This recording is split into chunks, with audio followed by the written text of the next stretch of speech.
वहीं कानपुर के मदरसों में अब एनसीईआरटी की किताबें पढ़ाई जाएंगी। कानपुर में कुल 182 मदरसे हैं, जिसमें से 24 मदरसे स्टेट सब्सिडाइज्ड हैं और इन मदरसों में पढ़ने वाले बच्चे दीनी तालीम के साथ साथ एनसीईआरटी की किताबें से तालीम ले सकेंगे, जिससे अब उनको भी अपने स्किल को निखारने का मौका मिलेगा और एजुकेशन के सेक्टर में आगे चलकर फ्यूचर बनाने का रास्ता खुलेगा। फिलहाल क्लास 1 से 3 तक एनसीईआरटी की किताबों से पढ़ाई कराई जाएगी।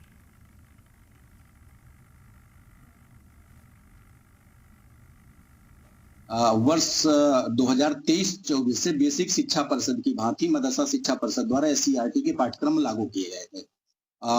विगत वर्ष 2024-25 में बेसिक शिक्षा परिषद द्वारा कक्षा 1, 2, 3 में एनसीईआरटी के पाठ्यक्रम को लागू किया गया है।